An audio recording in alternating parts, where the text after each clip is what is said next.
আমরা যারা মধ্যবিত্তরা ঢাকা শহরে ভাড়া বাসায় থাকি তারাই জানি কতটা কষ্ট হয়। আলহামদুলিল্লাহ আলহামদুলিল্লাহ এখন আমার নিজের একটা স্বপ্ন পূরণ করার সময় হয়েছে। ছোটবেলা থেকে আমরা 3 ভাই বোন যেহেতু ঢাকায় বড় হয়েছি, আমাদের স্বপ্ন ছিল ঢাকায় যাতে আমার একটা বাবার বাড়ি থাকে, আমরা যাতে বলতে পারি যে আমাদের ঢাকায় একটা বাড়ি আছে। কিন্তু সেই স্বপ্ন পূরণ হওয়ার আগে আমার বাবা চলে গিয়েছে। তো বাকি গল্পটা আজকে আপনাদের সাথে শেয়ার করব। হ্যালো এভরিওয়ান, আসসালামু আলাইকুম। অনেকদিন ধরে শাহী পরোটা খেতে ইচ্ছে করছিল, তাই ভাবলাম আজকে একটু বানিয়ে নেই আমার জন্য। আমার জামাই এমন একজন মানুষ, রান্না যতই ভালো হোক না কেন সে কখনোই প্রশংসা করে না, কিন্তু আমার পরোটার প্রশংসা করে। তার বউ নাকি অনেক ভালো পরোটা বানায়, সেটা নাকি বলতেই হবে। যাই হোক, আমি পরোটাটা দুধ দিয়ে চিনি দিয়ে বেলে নিয়েছিলাম, এখন ঘি দিয়ে ভেজে নিচ্ছি। পাশের চলে আমার দুধ চাটাও হয়ে গেছে। সকালবেলায় তো চা ছাড়া আমার চলেই না। এখন নাস্তা শেষ করে দুপুরে যে রান্না করব, তো বাজারগুলো গুছাচ্ছিলাম। কি কি বাজার আনা হয়েছিল রাতে সেগুলোই দেখতেছি। আপনাদের ভাইয়া সেদিন রাতে অনেক লেট করে বাসায় এসেছে, যার কারণে বাজারে বেশি একটা সবজি পাই নাই, তো বেচারা যা পেয়েছে তাই এনেছে।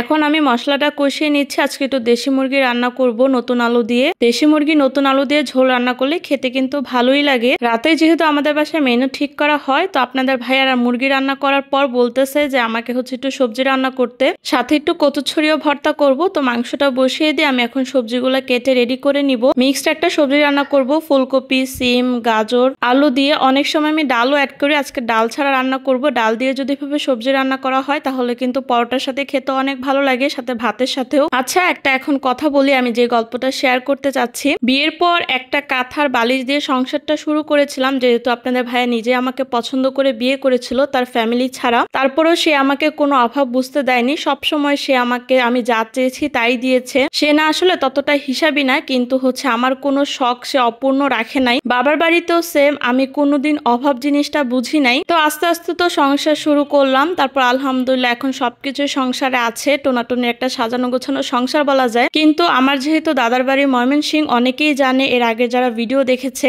আমার দাদার বাড়িতে আমার বাবা কিন্তু খুব সুন্দর একটা বিল্ডিংও করেছে। আগের ভিডিওগুলোতে আছে। কিন্তু আমরা 3 ভাই বোন যেহেতু ঢাকায় বড় হয়েছি, ঢাকায় সবকিছু আমাদের, আমার পড়াশোনা থেকে সবকিছু। আর আমার শ্বশুর বাড়ি যেহেতু বরিশাল, কিন্তু আমার ননাসদের সবকিছু ঢাকাতেই, মানে বলতে পারেন আমার বাবার বাড়ি শ্বশুর বাড়ি সবকিছু ঢাকাতেই। কিন্তু আমার বাবার একটা নিজের বাড়ি না থাকার কারণে আমরা কিন্তু বলতে পারি না যে আমরা বাবার বাড়িতে, মানে আমরা ঢাকায় থাকি বা ঢাকায় আমাদের কিছু আছে। বলতে হয় ভাড়াটিয়া, সেটা হোক স্বামী বা বাবার বাড়ি, দুটোটাই কিন্তু সেম। কিন্তু আলহামদুলিল্লাহ আমার অনেক একটা ইচ্ছা ছিল যাতে আমার বাবার বাড়ি হোক ঢাকাতে, কিন্তু আপনাদের ভাইয়া আমার সেই মনের আশাটা পূরণ করেছে। দুপুরে রান্নাবান্না শেষ করে সে আমাকে বলতেছিল রেডি হও, তোমাকে বাইরে নিয়ে যাব। তো নর্মালি তো সায়নকে নেমে তো বাইরে ঘুরতে যাওয়া হয়, কিন্তু সে আমাকে একবারের জন্য বলে নাই। সে জায়গার বায়না দিয়েছে বা কোথায় কিনেছে বা কোনো কিছু। আমি তো অনেক অবাক হয়েছি। আসলে আমরা যারা মধ্যবিত্ত, আমি মনে করি আমাদের ঢাকাতে যদি একটা টিনের ঘরও থাকে সেটাতেও কিন্তু অনেক শান্তি। ছোটবেলায় থেকে আমি যে জায়গায় বড় হয়েছি তার পাশেই যে আমার একটা স্বপ্নের বাড়ি হবে সেটা আমি কখনোই ভাবি নাই। অনেকেই যারা আমার আশেপাশে থাকেন তারা তো চিনবেনই আশিয়ান সিটি, মানে